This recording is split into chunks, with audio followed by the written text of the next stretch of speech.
नमस्कार मित्रांनो, येणाऱ्या 15 ऑगस्ट म्हणजेच स्वातंत्र्य दिनासाठी अतिशय उपयुक्त असे भाषण आजच्या या व्हिडिओमध्ये आपण बघणार आहोत। हे भाषण आपण लिहून सुद्धा घेऊ शकता। चला तर व्हिडिओला सुरुवात करूया। 15 ऑगस्ट म्हणजे स्वातंत्र्य दिन भाषण।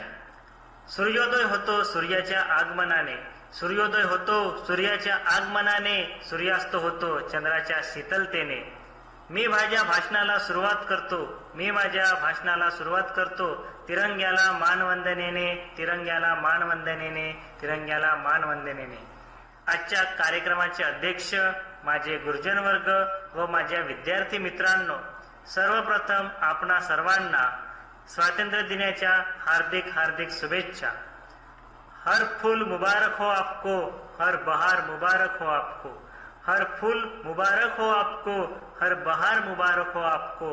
कल शायद हम रहे या ना रहे, कल शायद हम रहे या ना रहे, हर स्वतंत्र दिन मुबारक हो आपको, हर स्वतंत्र दिन मुबारक हो आपको।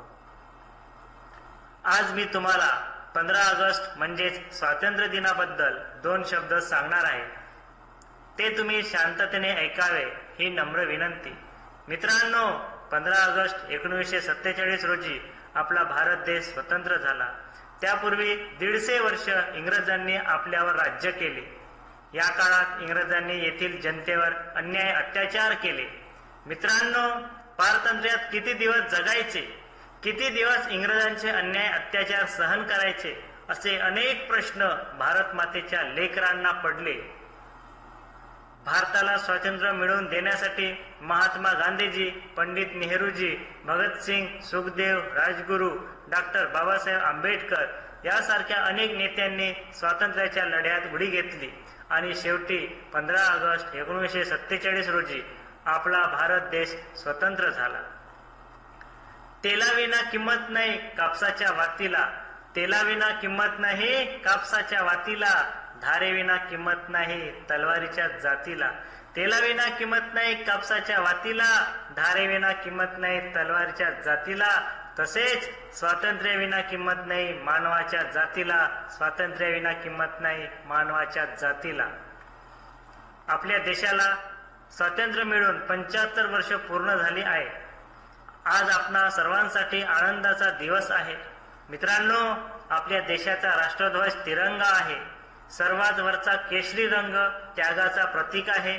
मध्यभागी असलेला पांढरा रंग शांततेचे प्रतीक आहे, तर सर्वात खाली असलेला हिरवा रंग समृद्धीचे प्रतीक आहे। मध्यभागी पांढऱ्या रंगावर निळ्या रंगाचे अशोक चक्र आहे। आपल्या राष्ट्रीय ध्वजाचा मान राखणे हे आपले कर्तव्य आहे।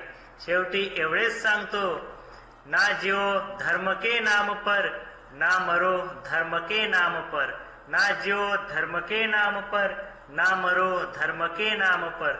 जियो और मरो तो, जियो और मरो तो बस अपने वतन के नाम पर, अपने वतन के नाम पर, अपने वतन के नाम पर।